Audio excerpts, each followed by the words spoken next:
指甲卸除的这个方式啊，有这个搓条，用搓条配合什么呢？配合咱的卸甲包，这是第一种方法。第二种方法就是咱们的这个打磨机，直接卸。第三种是打磨机配合卸甲包。这三种方式一般来说有什么区别？就分别用在什么这个时候啊？像用特调的时候非常简单，就是咱没有啥呀，就是咱没有什么，没有打磨机的时候，咱才会用到这个搓条，才会用到搓条啊。比如说，如果你有打磨机，肯定先以打磨机为主，好不好？啊，然后这个用搓条怎么去？就无打磨机，这是第一个。第二个呢，或者有的宝宝，或者说有的这个客人，他害怕打磨机，不想用打磨机的，不敢用。哎呦，这个字，不敢用打磨机的啊，咱用搓条给他卸。啊，这个跟指甲的厚薄没关系，只要这个打磨机操控好了，用什么方式都是一样的啊，用什么方式都可以。然后用打磨机的时候，我们是什么时候才会用呢？可以说是任何时候，任何时候都可以去用。就打磨机的不分这个指甲的厚薄，不分指甲的厚度，都可以用打磨机去进行卸除。然后其实你用惯了来说，用打磨机肯定会要比用搓条打磨的快速。好了，然后卸甲包，为什么我这里单独又做了一个卸甲包？包括我在准备给大家出这个卸甲教程的时候，为什么会用卸甲包？因为针对于后胶的时候，后胶啊，像如果你上来一看这个顾客指甲，它的光疗甲也好，指甲做的也好，做的特别厚的情况下，你要单纯用打磨机，你要卸除很长时间，卸除时间要太久。卸除时间久了吧，你就是一直磨到后边，它后来的时候它会太滑，不好卸除，而且其实相对来说也比较费事。然后长时间打磨，它的指甲也会发热啊，所以说这个时候，如果你看，如果是你之前做的感觉特别厚的情况下，单纯用这个打磨机，一个速度又跟不上来，你可以先就配合咱们的卸甲包去使用啊。这是三种方法，这是打磨指甲的三种方法。然后除了打磨指甲以外，咱还有什么？还有卸钻，对吧？卸钻唯一最简单快速的方式是什么，宝贝们？来，给我拿一个卸钻钳来。你可以去用一个，咱现在都是用这个卸钻钳，就是什么样子呢？就是这个卸钻钳，直接用它去剪，它不怕剪硬物。但是如果说你有一把废掉的死皮剪也是可以的，用废掉的死皮剪也是可以的啊。但是这个相对来说有的时候会容易崩掉啊。然后但是用它呢，我们要特别注意什么？特别注意什么？我们在剪的时候一定是跟这个指甲面给是平齐的，剪刀刀口与指甲面水平。不管是大钻也好，小钻也好，禁忌怎么样的，你可以这样去卸除。哎，你看平着剪一点点去剪掉，你千万不能这样把剪刀往里去伸，因为你在伸的时候，因为它这个剪的东西特别厚，你可以很厚的它也能剪动。你在剪的时候一旦控制不好，就会进入到这个指甲厚度里面去，就会伤害到本甲，或者说剪度里面去，就会伤害到本甲，或者说剪的过深，明白吗？所以说每次剪你哪怕剪的少一点，分多次去剪，哎，一点点的来，也别一下子，你看就是把周围剪，然后稍微一掰，它就整个掉下来了。是不是？千万别这样用力往里去伸啊！用力往里伸，这样非常危险。这里大家一定要注意。然后就尤其有些大钻不好卸的情况下，我们应该怎样去卸除？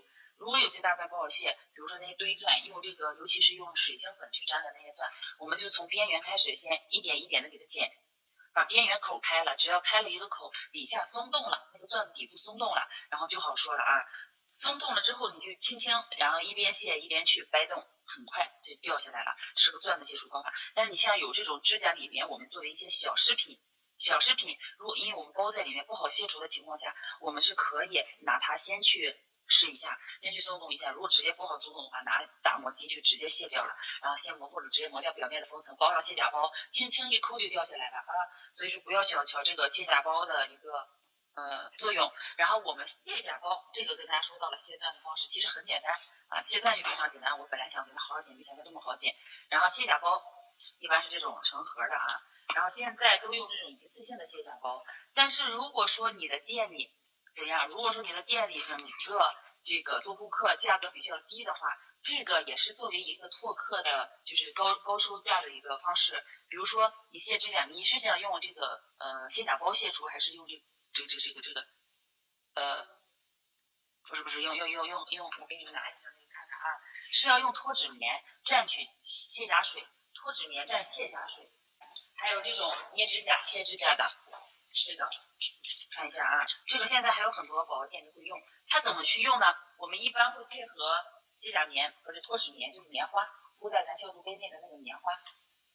假如说现在这个是棉花啊，哎，你就取一小块，然后蘸取清洁水，在表面打磨掉封层之后盖上去，然后把它给捏住，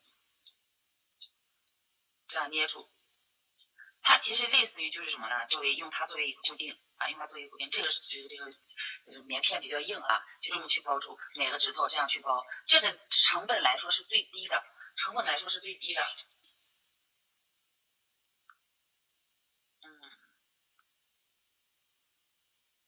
这个叫什么来着？卸甲夹子还是什么？就卸甲水啊，卸甲水一般来说比较大桶，就是特别大桶的。一大桶，然后你就取一部分放在一个按压瓶里面专门放卸甲水，压一压，直接再给它包上。这个样呢有一个不好处，一个对顾客来说，那个卸甲水跟卸甲包里的这个可能多少有点区别。另外，我们手要长期接触，如果你一天顾客做多，你手会长期接触卸甲水，因为你会要摁，然后你给它放，你给它加，是不是？你的手要经常碰到。但如果说你用卸甲包打开，直接给它扣死就行了。这个对我们来说也是比较好的，但是相对来说它的成本要比它的成本要高。你这个呢，准备这么10个啊，或者准备5个，准备10个，然后再准备一些脱脂棉花，一包棉花可能几块钱，一瓶卸甲水也可能就10几20块钱，就能用很久啊。就如果说你整体这个价格比较低的情况下，你就用它。你或者说如果有的你想要网上用其他方式多多少少收点的话，比如说你要用卸甲包嘛，用卸甲包额外收5块，你哪怕收5块，咱就收回一个成本来都可以，明白吗？啊，这是给大家说的这些方式卸指甲。好了，那工具在这儿啊，你们不懂的接着问我，不懂的接着问。好了，我们来看卸甲工具，咱这些都知道，以及卸甲的方式。那具体的一个步骤是怎样的啊？单色卸除就是延长卸除，有几种：单色的卸除、延长的卸除，然后就是饰品的卸除，是不是？再就是这个延长，这里包含的就是光疗延长、贴片延长等等啊，等等。我这个方式给大家说到了，然后具体使用哪种方法大家自行选择，然后我给大家挨个去演示。你像单色的话最快速啊，单色最快速，这有2个偏单，这个就当单色，或者说这个当单色，或者说这个是单色和饰品配合的，是吧？然后这样的话直接用打磨机或者说是卸甲包。直接用打磨机或卸甲包去磨就好了啊。然后我给大家先演示一下，然后之后呢，我拿那个用露露老师手，看他有指甲吗？我给他卸一个，就是在拿到别人手的时候应该怎么去卸除啊？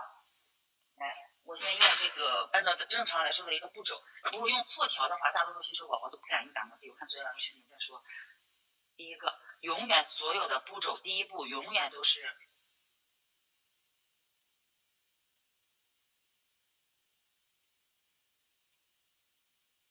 第一步永远都是打磨封层，先把封层给打磨掉，然后在打磨封层的时候，来注意看这里有几个点啊。前缘你这个方向、横向、左右都可以无所谓，给它磨。但是到后缘的时候，很多的宝宝会容易磨到你的指甲后缘，你会这样去磨，就磨到人家肉上去，不行啊！你磨后缘的时候，你会拿着别人手嘛，你就往下掰一掰，然后你看你错条，你看你慢一点，就卡住它指甲的后缘，这样来回错一下，是不是？这个样呢又不会伤害到它的这个后缘，然后你的目的也能达到，对不对？我们只是把这个封层给它打磨啊，不是打磨封层，不是打磨掉啊。你能多打磨一点当然是最好的。边缘也是一样，先慢慢的把边缘位置都给它打磨起来，尤其是打这个边缘，特别要注意，如果你边缘打磨不好，你去包卸甲包有可能会卸不下来后缘啊。先打磨边缘，然后剩下的我们再去打磨中间。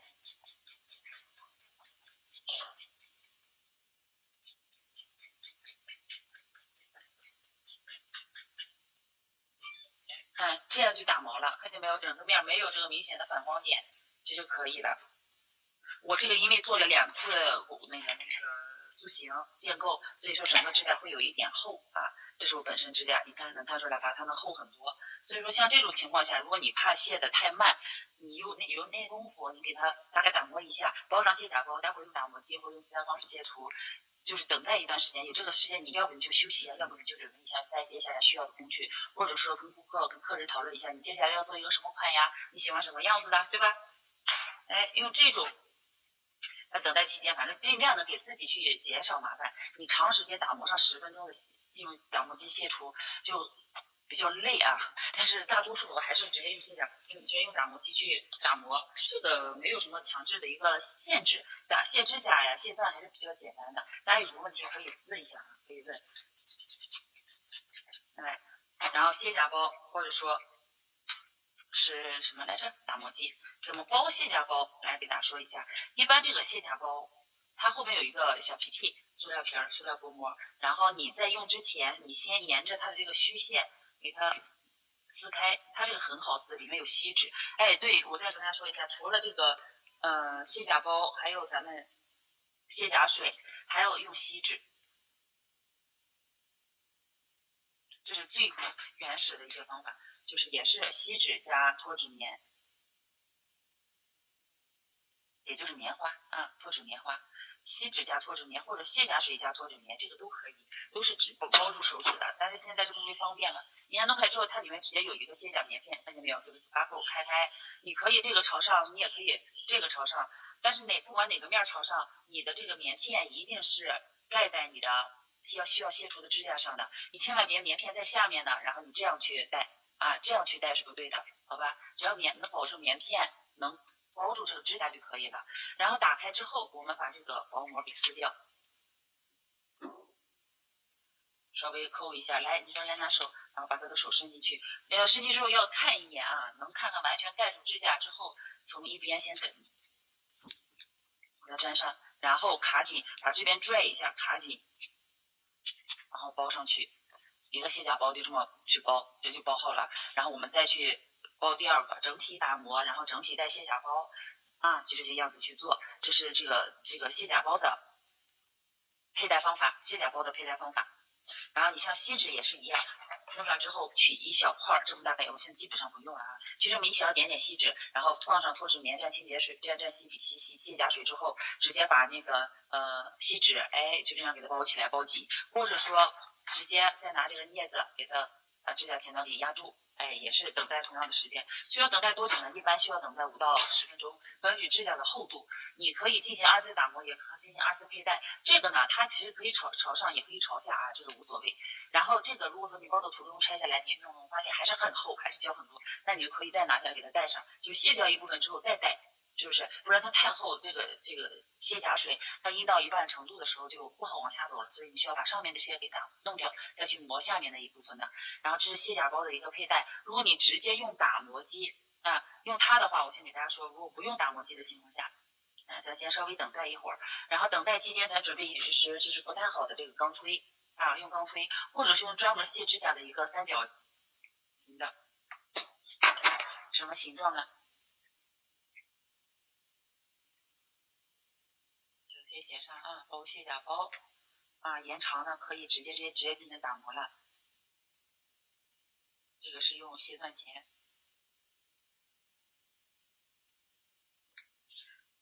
然后包卸甲包5到10分钟，视情况而定啊。第3个就是用这个刮除的时候可以用钢推。因为用钢推吧，有的时候容易铲的指甲表面也会起皮，也会分层，所以出了一个3角的刮除器，这个样子，这么个形状，就这么个形状，前面是一个细的，直接拿着给它往下刮啊。我那个店里也会用，就是卸甲包还是用的多。好了，来我们看一下啊，现在也就包了有个3分钟，是不是？然后我们从上端开始，你看，是不是上端这些已经被怎样卸掉了？然后你把它刮掉，但是你会发现底下这些很厚，还是很厚。你这个时候怎么办？再次给它包上去，包到一半，刮一刮之后再给它包上去。就是包的时间太短，还是卸不掉的啊，是卸不掉的。然后你后期直接用打搓条去磨呢，又麻烦。所以说这个时候大家可以选用打磨机。打磨机是现在美甲师必学的一个技能，是必学的。你们不要觉得说打磨机现在是备选，是必学啊。然后这是这种方式，我再给大家说另外一个叫爆裂胶。它这个名字不是绝对的，它有叫爆裂胶，有叫卸甲胶。有叫爆裂胶，有叫卸甲胶，是什么意思呢？就是省掉了什么呢？省掉了卸甲包这一步，就是还是在打磨完封层之后啊，这里是包卸甲包、卸断前，或者直接就开始用卸甲胶来看一下啊，看一下卸甲胶，这个我也不知道是谁买的，在这放着啊，它怎么用？它都是这种膏状的啊，是这种膏状的，这个说实话不是很好用啊，这个太慢。我不太喜欢用它，然后在打磨掉封层之后，我们把这个卸甲胶给它整个涂到甲面上，而且要涂厚，而且还不能涂到我们的肉上去。大家一定好好听，注意听啊，不要涂到肉上去，就多少蹭一点点问题不大，但是你别整个指甲全盖上。好，甲面给它弄厚一点。我其实之前拍过一个，就是延时摄影，就是涂上之后它的一个变化。需要等待好久，尤其是这些厚指甲，就是单独涂一层两层那种单色，它卸得很快。但是如果是厚指甲的话，它需要卸好长时间，而且你卸到中途的话，它会挥发掉一部分，你还要再次去叠加往上去加一点。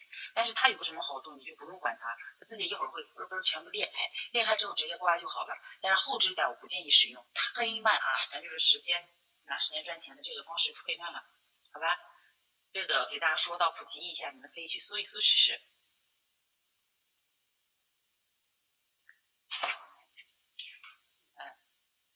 这个很慢，你看它在一点点自己的溶解，它其实就是这样，这么一个原理。涂上之后，然后你去给它过一会儿，你刮一下看看啊，感觉还有的话再涂上再去弄。其实它要好长时间，需要一段时间啊，需要一段时间。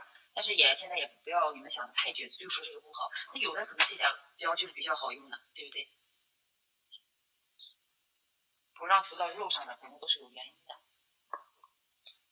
但是它的好处是什么呢？这样就比较省事儿。然后这个保护周围皮肤，你用卸甲包呢，难免会蹭到这个肉上去，是不是？会蹭到肉上去啊，这也会有一点点不太好。但是看大家自行选择吧，没有说哪个是最好的，哪个是最不好的。这些方式这么多年了，反正很多都是一直在沿用。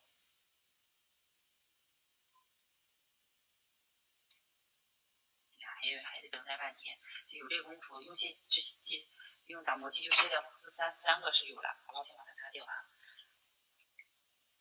是这种方式，然后呢，大家再用这个它刮掉一部分之后，如果说剩下了不多，剩下一点点的话，我们这个时候是可以再次拿钢推去给它刮一下，刮不掉的那部分，我们待会儿用特条给它磨掉。但是钢推不要直接打磨到哪里，不要直接磨到这个本甲上啊，它确实比较也会伤指甲，然后你再去磨。你看要这样卸个指甲，你用这种方式要卸半天，你再去磨，你感觉实在，你看磨到后缘它其实是面光滑了，就不太好磨了。所以说这个时候我们还得再包上啊，再包一层。但有这功夫，来我给大家用这个打磨机，大家看看速度啊。我现在像是一个卖打磨机的。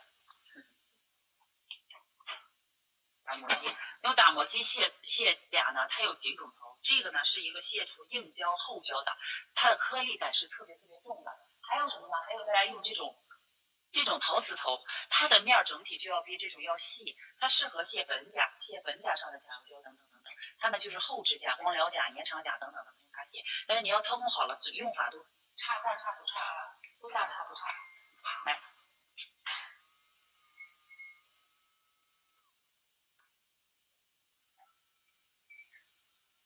是反转还是正转？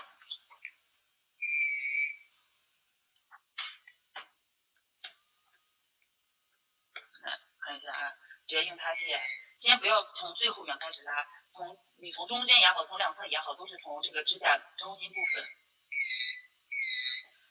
稍微用点力，你看3下，不就到底了吗？对吧？然后同一个位置不要连续打磨次数过多，只要感觉漏底了就可以了，然后你就继续往前走。一般用打磨机会配合吸尘器去使用，配合吸尘器啊。你们要不要看看吸尘器？我这个吸尘器忒大了，我们这个店里不太适合用它，而且做起来不太舒服。那边缘呢，用它前缘去打磨一下，这就卸完了，这个就很快用打磨机。但是打磨机用的时候，你们要特别注意自己感觉害怕嗡嗡的，小拇指找好支点，只要你的这个手够稳，我能控制它往哪里走，就写字呗。你写字自己再控制不住。有时候你感觉你如果太轻的话，它也会长时间卸不掉，你就稍微用一点力，但是用力的时候不能用蛮力，因为指甲是有一个弧度的。那么你在卸除的时候，从这儿开始也好，那么它也是一个弧度上来，你就相当于画了一个弧度，是不是？我们宁愿卸的少一点，2次卸也不要一次性卸的太厚。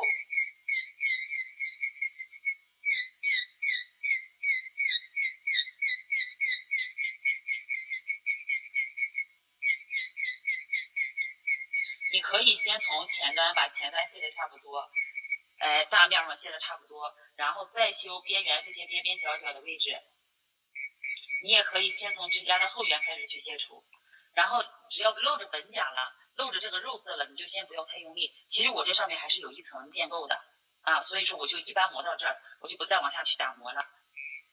后缘的时候就不要这样用了，把你的打磨机给横过来，卡边缘嘛，先把最难处理的后缘给它磨一下。看第一遍，第二遍，是吧？剩下这点就好说了，就磨呗。横向磨也行，顺向磨也行。你感觉自己给自己打磨还行，给别人打磨你就害怕。其实你的左手是可以控制它手指的方向的和稳度，所以没什么可担心，是一样打磨。你看，至于为什么让大家平常做顾客，你能做监控做监控，做完监控你留着这一层，他也不会因为你给他做指甲做的时间久了，然后导致指甲变软啊，或者质量不好啦，就不能做啦，或者怎样，他会觉得哎，每次做完指甲还是好好的。但是他如果上别人那里去，别人如果不注意的话，啊，是不是他还是会遇到这种情况？这里面有好多颜色。这是这个本甲卸除，这不就基本上卸完了吗？是不是？卸完了，你剩下的再自己精细打磨就好了。然后卸完之后，你要看看，如果留这一层残，可以不做建构的情况下，它是不是这层残还可以使用？如果不能使用的话，你就把边缘位置都给它磨一磨啊，都往里收一收，这些容易起泡。你看这个地方有气泡吧？是不是？反正有气泡的地方给磨一下，因为它也不容易持久这种情况。找找它的形状，塑形一下，这就做好了。这个大拇指的卸除。好，我现在拿到一边，看甲面，注意看你现在甲面是这种状态。然后大家，我给大家再写几个注意点，这几个注意点呀。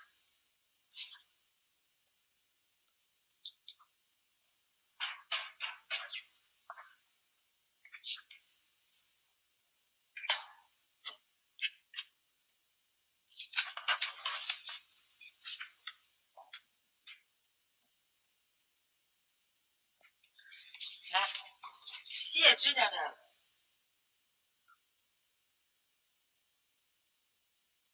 注意点，卸甲的注意点。然后这个我主要指的，来第一个，用错条的时候，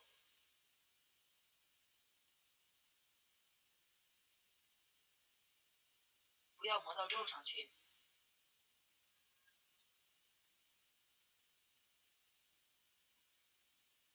打磨的时候不要打磨肉上，尤其是指甲的后缘，尤其是指甲的后缘部分啊。然后第二个，用打磨机的时候，同一个位置，打磨次数不要过多。3至4下啊，3至4下能打磨到什么程度就打磨掉，然后再压着这一条再往前走，一条压一条的走。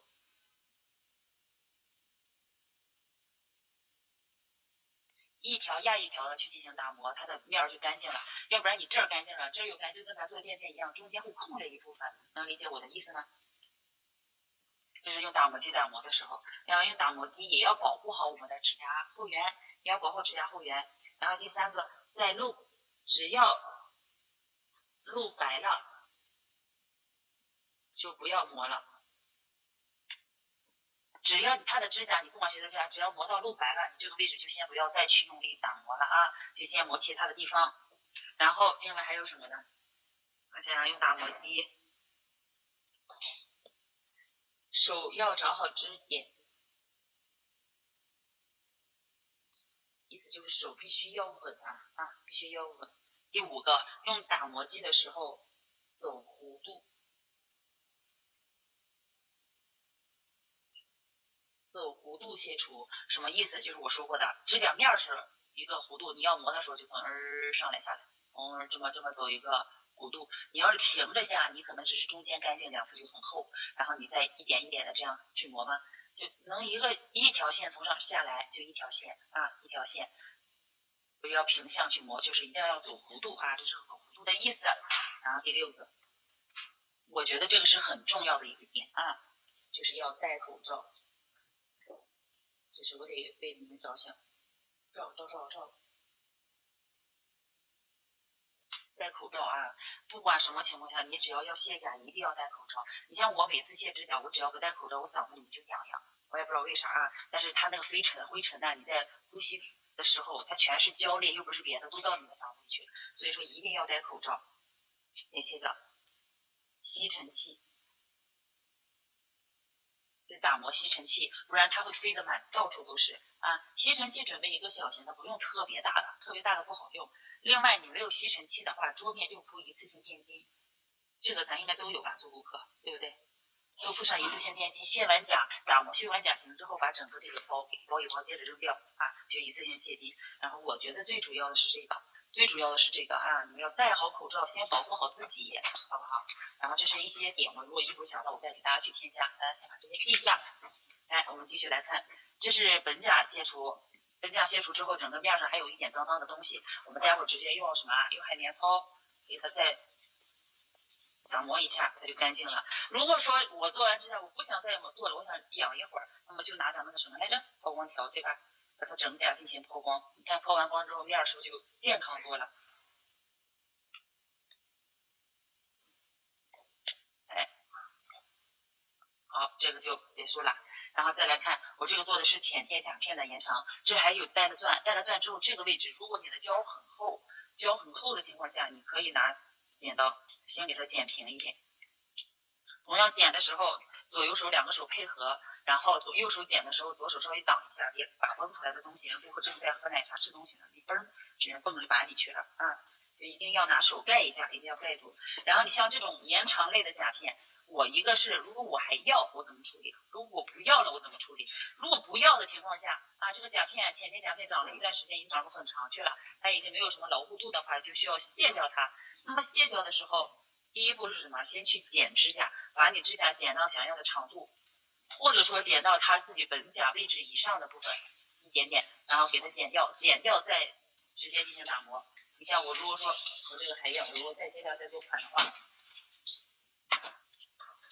我直接开打磨机，我不想要了这个，我就直接从后缘开始往前磨。看我为什么让你们包卸甲包？你会听到这个声音，它就感觉很光滑，很难受，而且磨的时候就很用力，就那种感觉吧，不如直接用卸甲包要好得多，会好一些啊！你们自己可以试一下。你要轻轻的，你磨上半年它也磨不掉，你就得稍微用点力。声音有点刺耳啊，不好意思，宝贝们。但是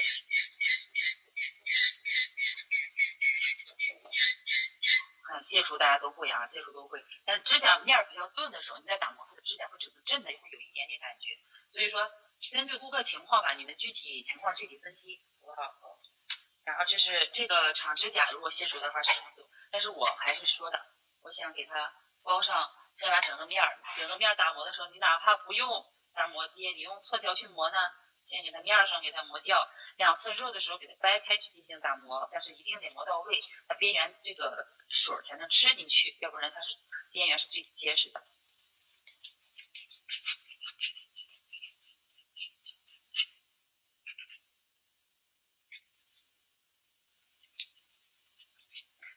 如果是延长甲，先剪短；如果不要的情况下，先剪短。要的话，那它就是本甲操作方式，明白吗？就一个本甲操作方式。但是如果说是像那种光疗延长、咱是啫喱延长，这个包了卸甲包之后，底下的部分你注意，如果它已经变得很软了，也就不能要了啊。所以说这个时间也多多少少咱把控一下。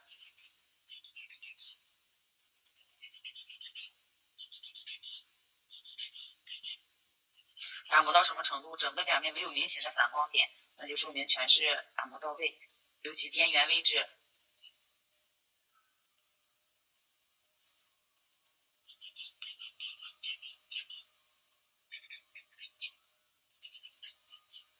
好了，打磨到了之后，扫去多余的浮粉，包上卸甲包。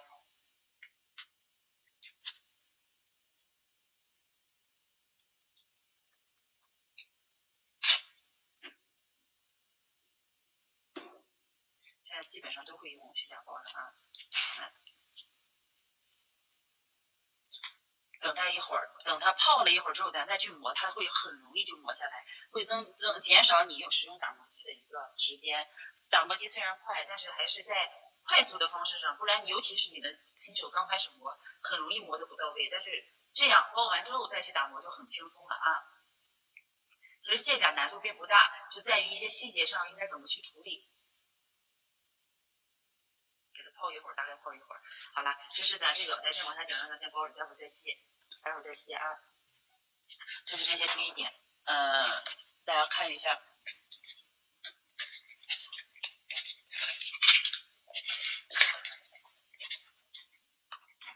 好了，钢推延长甲的话，这个是可选可不选的。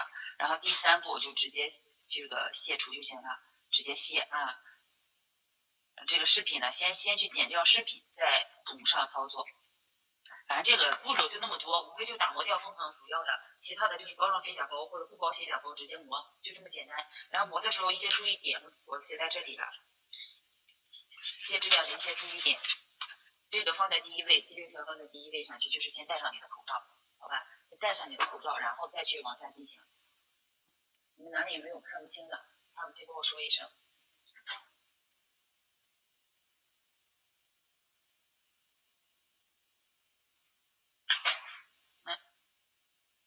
这个包了一会儿了啊，我后面做的时候是光疗延长，浅天甲片其实现在位置已经长出来一块了，其实这个指甲我估计再能使用1次就不错了。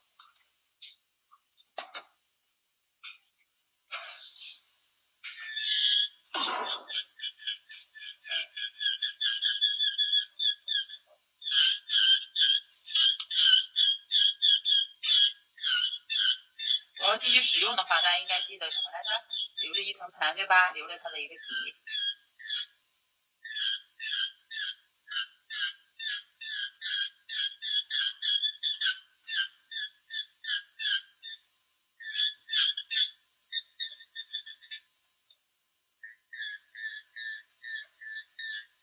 不管你用不用卸甲包，最后长出来的边缘位置一定给它再磨一下，就是跟纹甲再衔接一下。尤其是你这个指甲如果继续用的话，然后在打磨的时候就把它的这个建构、制高点等等给它做出来。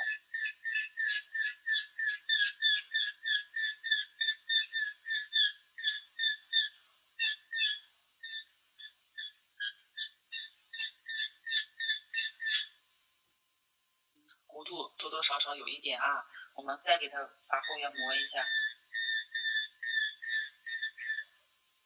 把整个面给它打磨光滑，打磨光滑它就可以继续使用了，对不对？你看我这样目前来看应该是比较结实，还能继续使用的啊。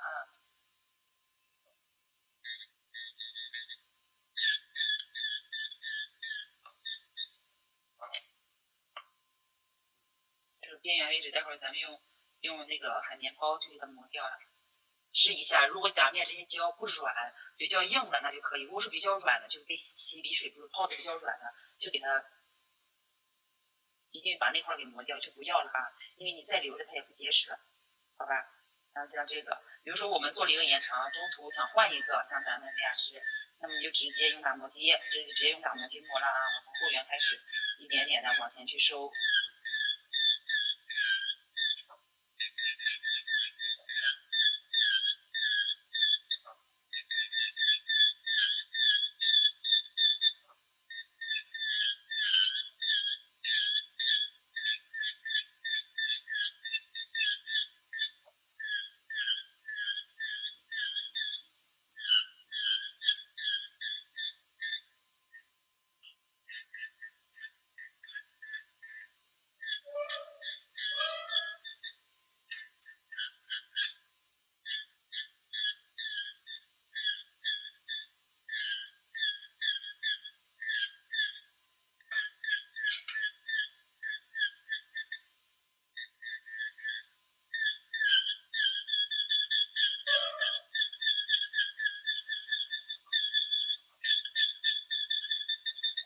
什么时候下手该重，什么时候下手该轻，一定要注意好。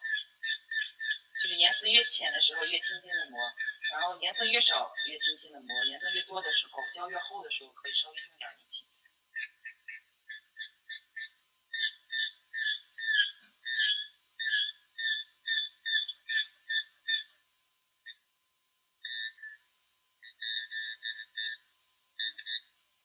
看看侧面弧度在不在，漂不漂亮，不漂亮哪里厚哪里薄，你接着处理一下，直接用就可以了，是不是？这不就省得你要是实在是不好接的不好的话，你就再去做一次建构啊，再做一次建构。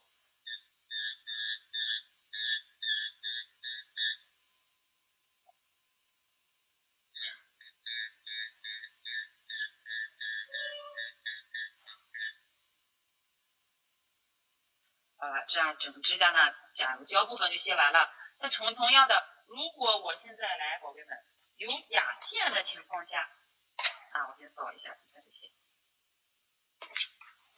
如果你有一次性电梯，这不直接就都走了吗？对不对？这个桌面上弄这个粉到处都是，不好清理。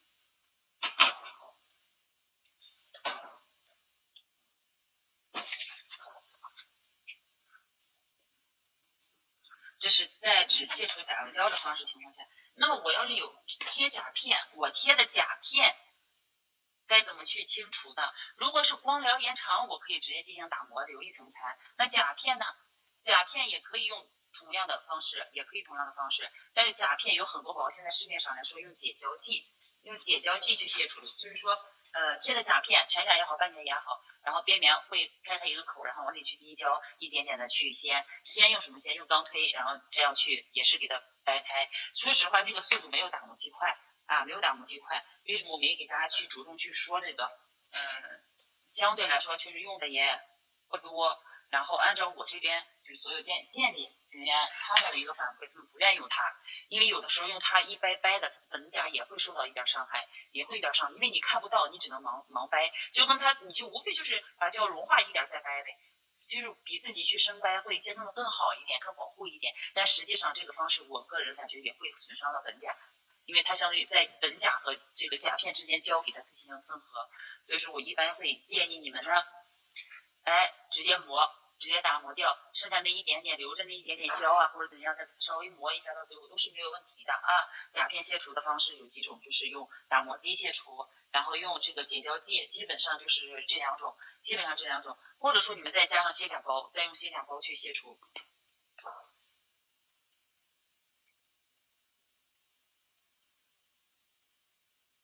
甲片卸除一解胶剂。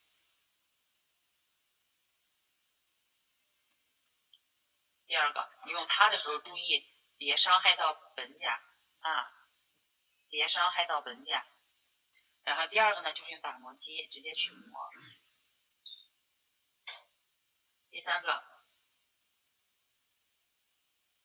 卸甲膏。打磨掉这颜色之后，现在如果你是这个全贴也好，半贴也好，它的边缘线是露着的，因为我是浅贴，我是留了一层残，所以我的边缘露不出来。你们这个时候就可以怎样，就是留着那一点了，然后包上卸甲包，那个包里面的卸甲水就会沿着我们的那个边框啊，边里面也会吃进去。过一会儿，你的甲片整个是软的，超级软，然后你直接剪也好，打磨也好，就很快了啊。建议配合这两个去配合使用，这两个2+3配合使用会更快速，好不好？那大家想一想，在卸甲中你们会遇到什么问题？感觉有什么难点？你们可以说一下啊。拿到顾客手的时候怎么去卸除？一般也是啊，我们这个手一定要稳。我说过了，要卸指甲的时候手一定要稳。稳的时候要特别注意什么？你的关节食指控制它的这个第二关节，然后前面2个手指捏住，直接这样去磨啊，直接这样去进行打磨，这样手是稳的。千万不要就这个样子，把你的小拇指点作为让它垫在他手上去磨，这样是不稳的，啊！一定要自己掌握在自己手里，然后开始进行打磨。你要磨吗？磨吗？找个垫手枕。没有手枕的话，整个手是比较往上走的。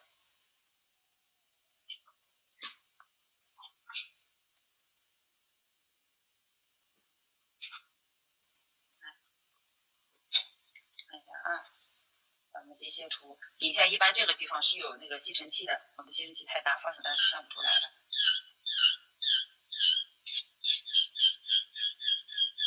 来看一下针卸一个指甲多么的快啊！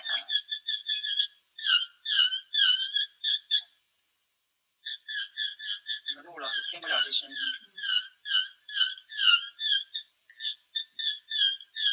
你涂色了吗？这个？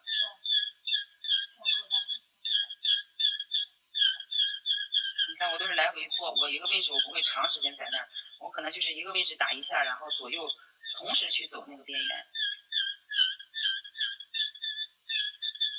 卸这右边的时候，一般大家来说是不太好卸的。你可以这样给它把手给掰开，这个位置去进行磨，能磨多少磨多少啊！你看能磨多少磨多少，剩下最后一点点的，你可以用这个打磨机的前端这样去进行打磨，掰开，哎，轻轻的啊，这样磨是比较好磨的。或者说你把它往下走，这样竖向往上走，但是你这个手法你得把它控制好，不然你容易一磨就磨多。磨多。好嘞，谢谢。吓我一跳。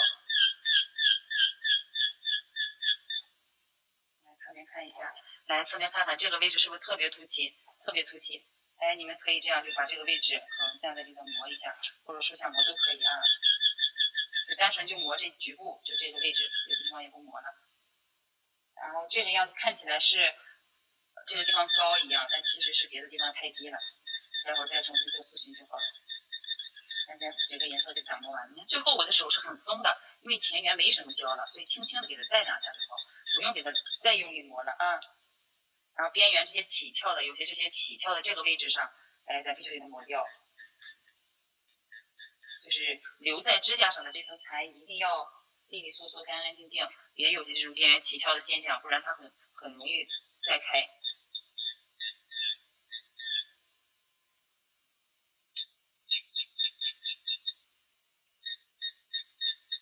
留着点尖沟啊，或者留着点这个做，怎么也不会伤害到它的本甲，对不对？可以吧？哎，这个就卸除好了，其实很快啊，卸除一个手指甲，然后再进行下一个的卸除，可以。其实卸一双手也就5分钟，就是单纯一个单色的情况下也就5分钟啊。